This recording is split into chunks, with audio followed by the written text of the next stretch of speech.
شعبہ رشتہ ناطہ کا دوسرا سوال، اس میں شعبہ رشتہ ناطہ کا جی، تو اس میں لڑکے لڑکی دونوں کے لیے کوائف کی ضرورت پڑتی ہے، ٹھیک ہے، تو لیکن بعض کا خیال ہے کہ اس کی کیا ضرورت، بغیر اس کے ہی اگر ہو جائے کام، تقوی سے کام لینا چاہیے، تو تقوی سے ان کی کیا مراد ہوتی ہے؟ مجھے تو ایسے تقوی کا علم نہیں، تو اکثر یہ ان سے پوچھیں، تقوی بغیر کوائف کے کیسے پتہ چل جائے گا؟ اول تو تقوی ویسے ہی بڑا مشکل ہے معلوم کرنا، لا تزکوا انفسکم هو اعلم بمن اتقى، قرآن کریم میں اللہ تعالیٰ فرماتا ہے اپنے آپ کو پاک نہ بیان کیا کرو، وہی جانتا ہے کہ کون متقی ہے۔ تو اب کوائف والی بات جو ہے وہ بتائیں وہ اس سے کس رنگ میں اثر انداز ہوگی؟ ایک بات تو وہ جو پہلا سوال تھا وہیں پہنچ گیا، اگر وہی جانتا ہے اسی نے جوڑنا ہے تو ہم بیٹھے ہیں کیا کریں، سوائے اس کے کہ اس سے پھر تعلق جوڑو، اگر تقویٰ کا نہیں پتا تو اس سے تقویٰ کی ہدایت مانگو۔ لیکن اس سے بڑھ کر صاف اور سیدھی بات یہ ہے کہ جو سب سے بڑا متقی تھا،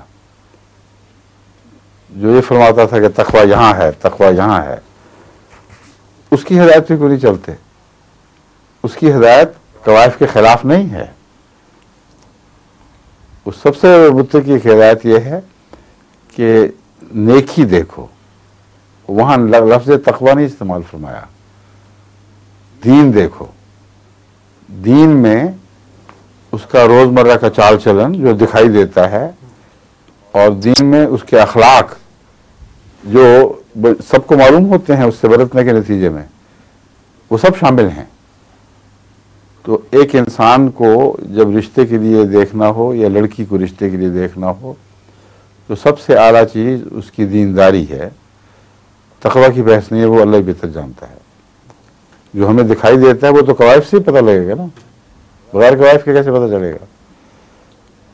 کوائف کریں اکٹھے، جو اس کی شہرت ہے، جماعت سے تعلق، نظام جماعت سے وابستگی، مالی قربانی میں شمولیت، جو ذیلی تحریکات ہیں ان میں شامل ہونا یا ذیلی تنظیمات میں حصہ لینا، یہ ساری اس کی دینداری ہے۔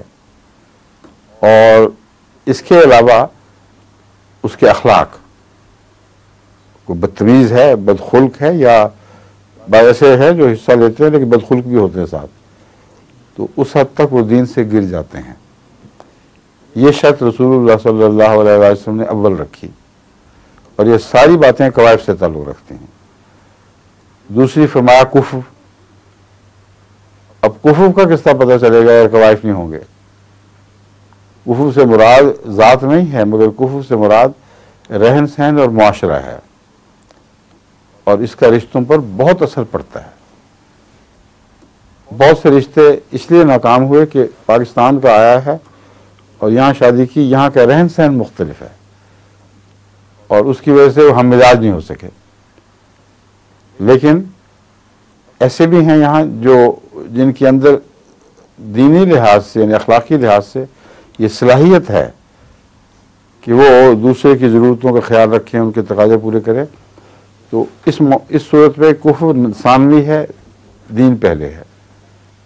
لیکن کفر کی دوسری شاخیں تو پھر بھی نظر انداز نہیں کی جا سکتی، اس کا خاندانی مزاج، ان کا چلنا پھرنا لوگوں میں، کھانے پینے کے طریق، رہن سہن، ان ساری باتوں میں اگر اختلاف ہوں تو بعض دفعہ چھوٹے اختلاف بھی شادی کے اندر ایک قسم کی کڑواہٹ پیدا کر دیتے ہیں، یا فرکشن، روزمرہ کی رگڑ سے اس سے گرمی پیدا ہوتی ہے جو شادی کو کامیاب نہیں ہونے دیتی۔